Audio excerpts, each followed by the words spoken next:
everybody. How are you doing? How are you doing? It's me, Rick Christmas, everybody's favorite Christmas loving local businessman. You may know me from Rick Christmas's Used Cars, or Rick Christmas's New Cars, or Rick Christmas's Goodwill store, which is right next to the actual Goodwill store. True story, you cannot trademark the name Goodwill. So mine is Goodwill, Rick Christmas's Goodwill store. And my new venture this year, my new passion project, my love, is improv. And so I have created an improv team with some of the greatest improvisers from around town. I can't wait for you to meet them all. Whether you're watching this on the Facebook or on my Instagram or on Truth Social, why don't you put some comments, some suggestions in the comments.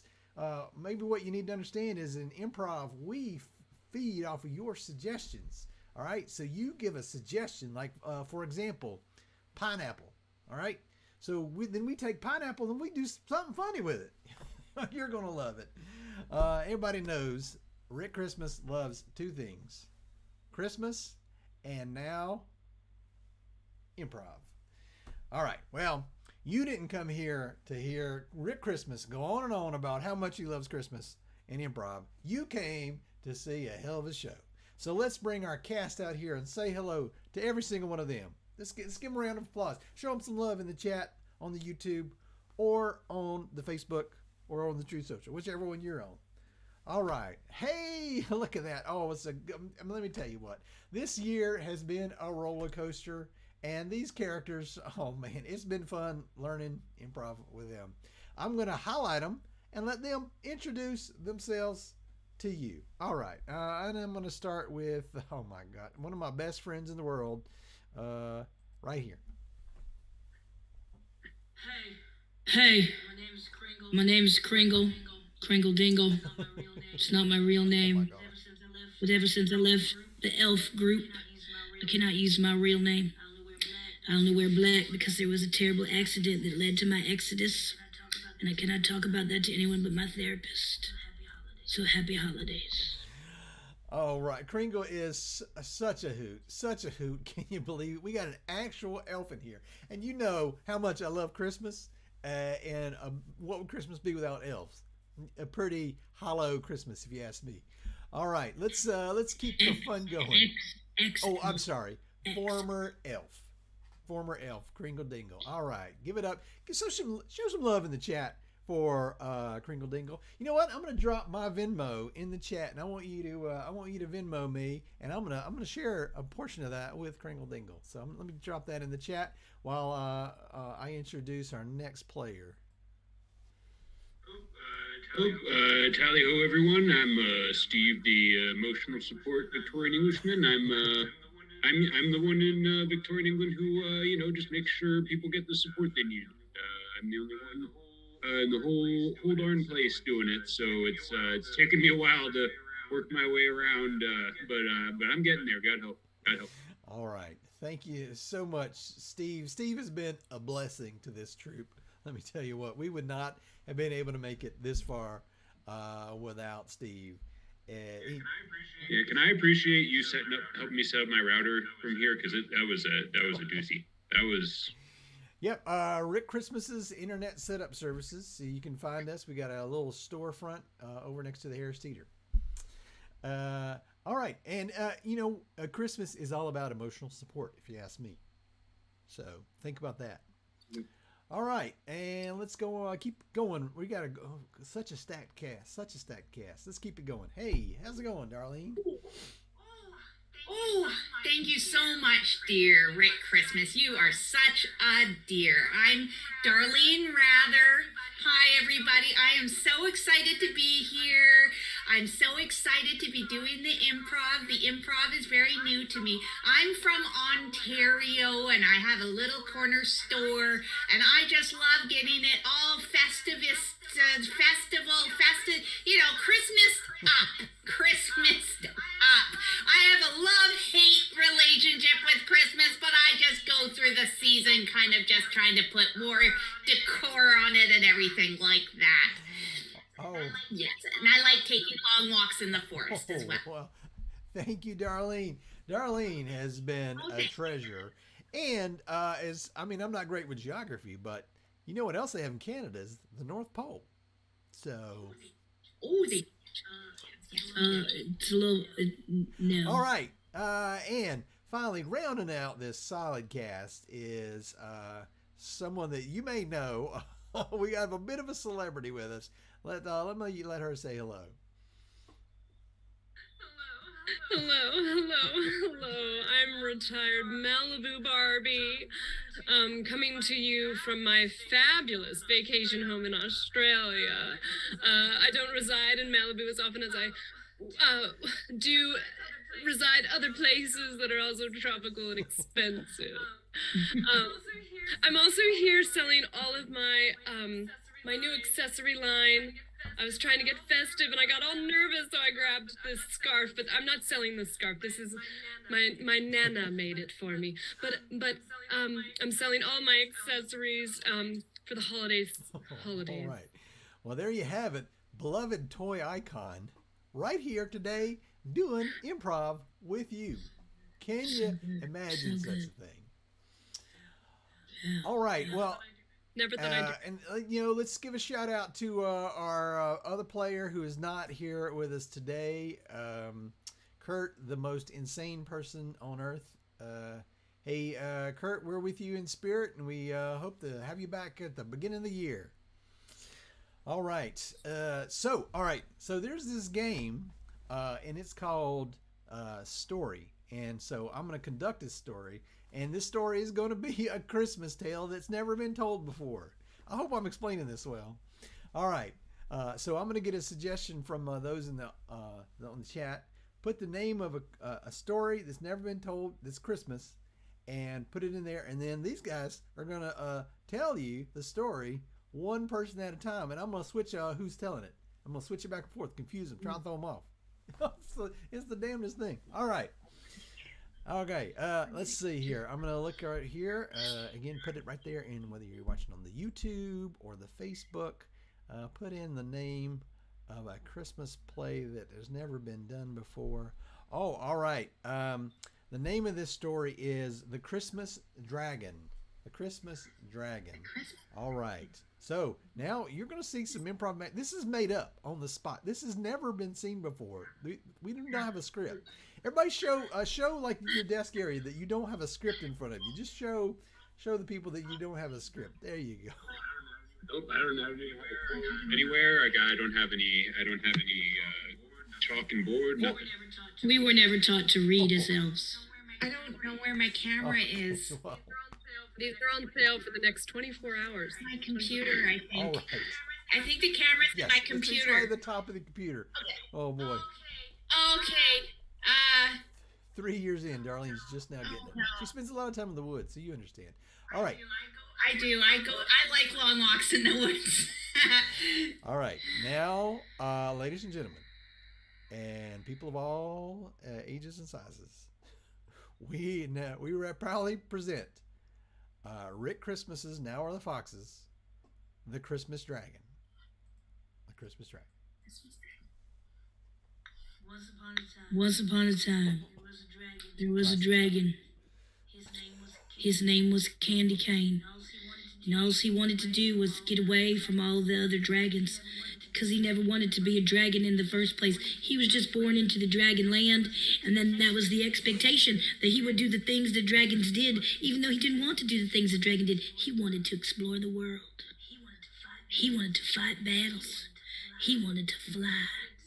Wanted to fly. So we decided to give him wings. This was the 1993 edition, and it was coming in plastic, and he was going to have these big, gorgeous wings that would expand and then come back. they would go out and then come back in. Incredible wings. And we decided that for a limited time, he would also blow fire with an actual little flamethrower that would come in the package that your children could enjoy for a very limited time and for a very special sale price. and it was just going to be so. It was going to be so inexpensive to get the wings. So that's what the dragon did. The dragon decided, you know what, if I do this thing, I'm not going to be like the other dragons. I'm just going to walk to my own beat, just like you do on a drum, in a drum circle in the forest. So that's what the dragon thought to do. You know what? Other dragons don't do this. This is really going to set me apart as a dragon. So the dragon got ready and got prepared to go on the longest hike of this dragon's life. Oh, but the other dragons, they weren't having that. You see, the other dragons were looking at Candy Canes with his wings and his flamethrower and his long walk in the woods, and they were saying, hey, that dragon's achieving self-actualization, and we're not, and that makes us feel insecure about our own dragoness, because maybe before we were content to do what we do in Dragonland, which is make fancy stews and talk about eating humans, but now we see Candy Canes out here doing whatever Candy Canes wants to do, following his own dream, pursuing his own heart. Hasn't even mentioned eating people once. And Candy Cane had decided before he left the village that he would never eat another person again. He would forge out, he would find something new. He would find something that was revolutionary, even though he couldn't spell the word revolutionary because no one educated Candy Cane. So he learned to live on the streets as he flew from place to place, stopping and talking to people. And he talked to those people and learned wildlife survival skills from the streets, because that is actually a very, very valid place to learn these skills. And you know what? I saw him one day sleeping under a blanket, and I went up to him and I said, I'm going to take you in. We're going to go on the road with you. You're going to be different. You're going to go on long walks. It became a really terrible time for him. And he had never felt love like that before. A blanket was warmth. A blanket was like a hug. A blanket was everything. He had sort of visualized himself as missing way back in Dragonland, because what they don't tell you about Dragonland is it's a cold, cold place, both emotionally and it's very physical. So he took that blanket up and he put it underneath his dragon chin and realized it was a Hudson Bay blanket. And that emotional support from that blanket, that warmth, changed that dragon forever. He didn't know what the hell Hudson Bay was, but he knew he could feel it deep in his heart, deep in his core. Deep in his core. The real fire inside of him, bubbling up. It was his true passion he'd finally discovered. He must learn more about this famous Hudson that the bay is named. And he took off. He flew straight there, but unfortunately a storm occurred. In the middle of the storm, a maelstrom of dragons shouting and yelling echoed in his head, saying, "Oh, save me, save me." And then that took all those emotions that the dragon had. And He just decided at that moment that life was dark and life was rough, and he was going to sacrifice himself. And then he baked the cake.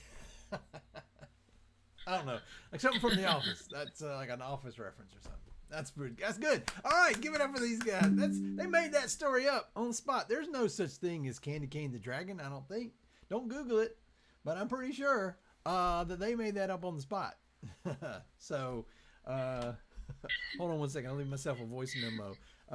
Note to self: trademark Candy Cane the Dragon. All right. Hey, we're going to keep this rolling with some more fun and hijinks. This is a game called New Option, and it's for Steve and Darlene. And so what's going to happen is they're going to do a scene, and then at some point I'm going to say something like nope or nah, or ding ding, and they're going to have to go back and say something different than what they said before. You'll see how it goes. All right, but the whole point is you're going to say something different the next time when I say it. All right. And you know what? Where the other players, Barbie or Kringle, you feel free to enter the scene at some point if you'd like to. You can just put on the scene because guess what? It's all made up. All right. What? So this takes place at the unveiling of the Starbucks holiday cups. All right, players, are you ready? Yes, sir. Are you? Yes, for Yes. Are Christmas. you listening out there? Put in the chat that you're ready to, and take it away. Starbucks holiday cup unveiling.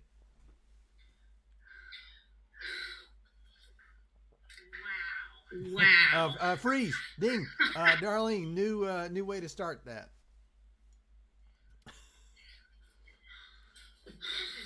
This is just entirely Freeze, disappointing. ding. Again, different.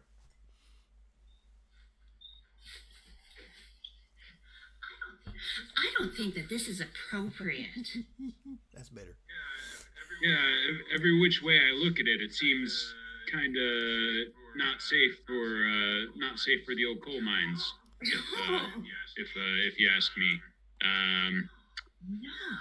Yeah, it's just the outline is really. I mean, I know it's intended to be. I think it's intended to be Rudolph. I mean. I think, but there seems to be a little bit of like anger and nudity. Freeze. Yeah. Darlene, what? Something different that's on there. What is it? I think that Rudolph is like punching the Freeze. elf. Something else. I think that Rudolph is giving the middle hoof. Yeah, and sometimes I worry though. Sometimes I think sometimes maybe it's like it's a reflection of what's in your mind. Maybe it's just like what we're secretly thinking. Like maybe we want to give our middle hooks to the world. But it is also pretty explicit. Like I see the little hash mark and then the exclamation point. That usually means, and then that usually means that they're saying a swear at the same time. Swear word. That's Yeah. what I thought. See, I've never said one before in my life, so I wasn't too sure that those special symbols actually meant those curse words that I could never say. Yeah, and I don't even know what counts as like a curse word in this place. You know, I know I've got like a bunch of curse words where I came from, but I don't know like if they're the same ones. Because like, have you ever heard of gosh gee, you sure are trumpets. Oh, freeze. Hold on now. There, wait. That's a good one. Steve, something different than that. Have you ever heard of oi mates, get yourself down to the chip shop? Freeze. A new one. Have you ever heard of hey, see you in the New York Minute? Hey, freeze. You're not gonna believe this. Do another one. Have you ever heard of the one that's God damn it? No, I've never heard of that. I've heard of golly gee,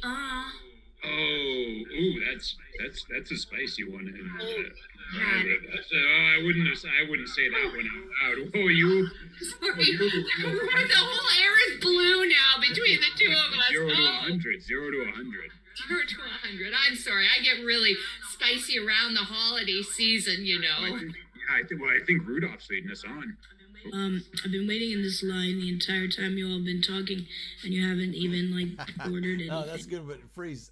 Kringled something different. Hey, you're double parked outside with your sleigh. Quick!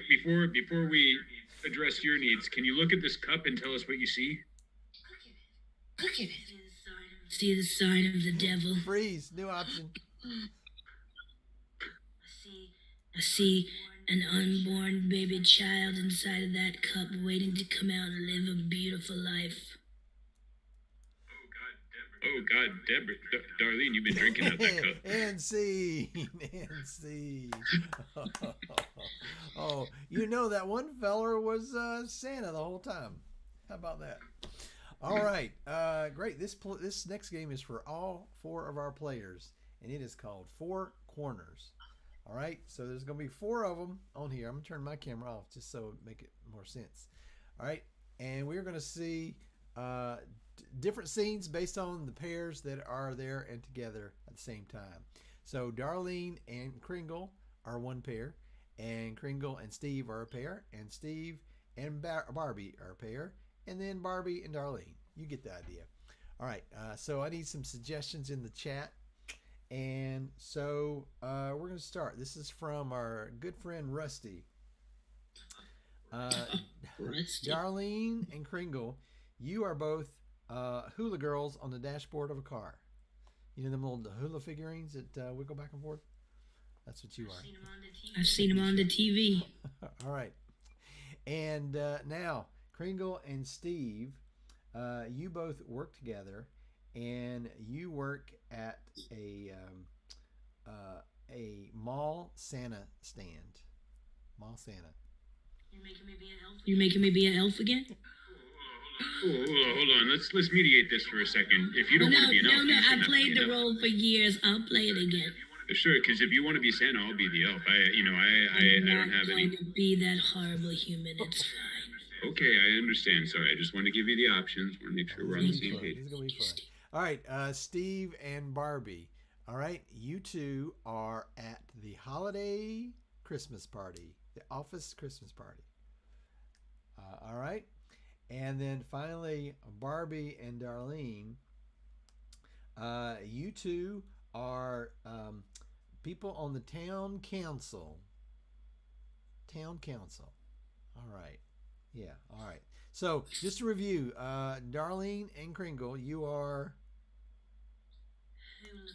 Hula people. Hula And people. then So fun. Kringle and Steve, you are...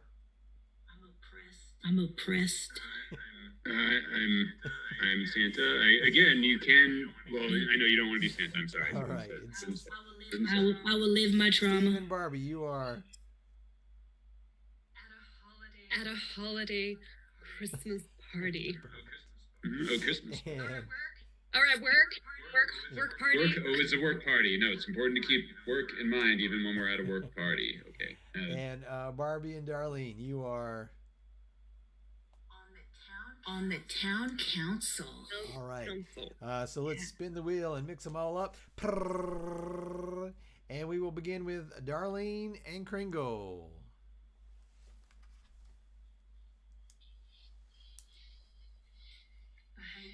I hate Tuesday luau's. I really hate them as well.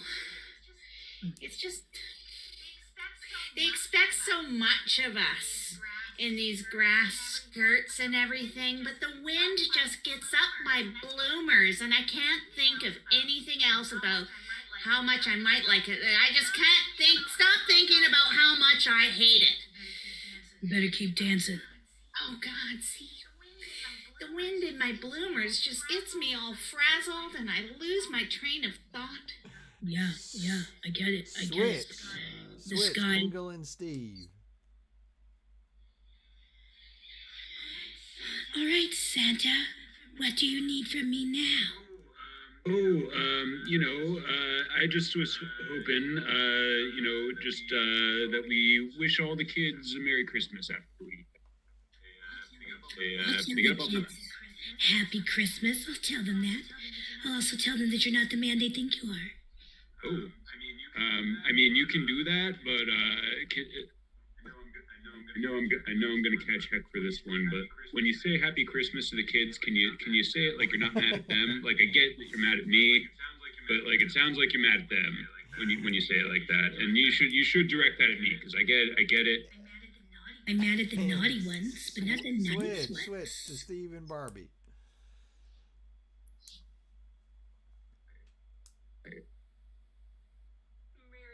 Merry Christmas, Steve. Merry Desk Christmas. buddy. Yeah, it's another year, and another year being desk buddies. A lot of desks got split up this year, but we made it. We did make it. We did.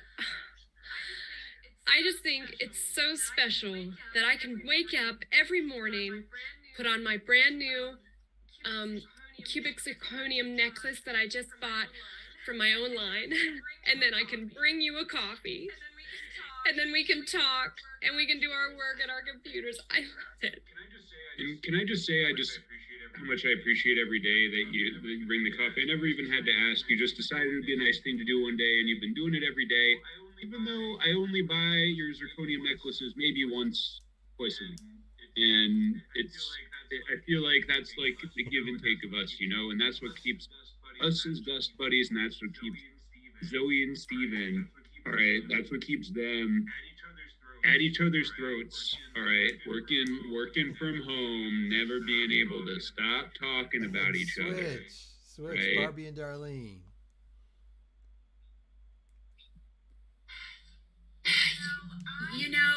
I chopped down all of those trees to be Christmas trees. I don't understand why I'm in trouble for it from the town. Hey, well, Darlene, you have to put in a request on paper and in an email format. Oh, you see, it's just such complicated processes and everything, and I'm just trying to spread some joy. I completely agree with you, Darlene. I want to spread so much joy. That's why I'm giving you all 50% off discount with my new tiara jingle bells. That's to help spread joy. A 50% off discount. But going and just cutting down a bunch of trees does not make my brand, the world, look good. You see, I just don't really even understand. What was that thing that you? The Switch, Darlene and Kringle. Kaylani, that man in the third row just propositioned me in a very inappropriate way. Did he see under your grass skirt? I got some tights on under my grass skirts. I don't think he saw anything, but he wanted me to sit on his lap. Can you imagine a man wanting someone to sit on their lap? That just feels inappropriate. I don't care how old you are. I don't. Switch, Kringle and Steve. Yeah, it's just I don't want to make you be here if you don't. It just feels like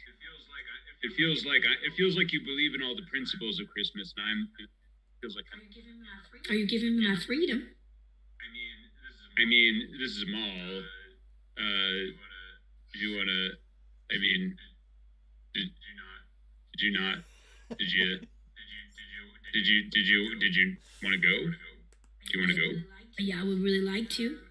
I said Happy Christmas to those 3 children back there in the road that they are nice. The other 27 are naughty as hell. And there was one dad in the back who propositioned me to sit on his lap. It don't seem. Why do people want to sit on laps? I don't get it. Switch, Steven, Barbie. Oh my gosh! And did you hear Rebecca and Kristen? I didn't hear that at all. Can you say that again? Oh, sorry. Did you hear about Rebecca and Kristen? No. Oh yeah. Yep. Them too. They also split desks? Yeah, and I think it was because that he didn't listen to him talk about it that one day. He was real excited about it. We were like, that's good one day. But no, that was Jay, do you remember what we do for our top? I don't remember what we do when we are drinking our coffee because sometimes I put liquor in it. That must be why I feel like so free to talk to you. Once I get a little, then I just start. the mind. We say some stuff. Switch. You know? Switch. But- Barbie and Darlene. I mean, that's gorgeous.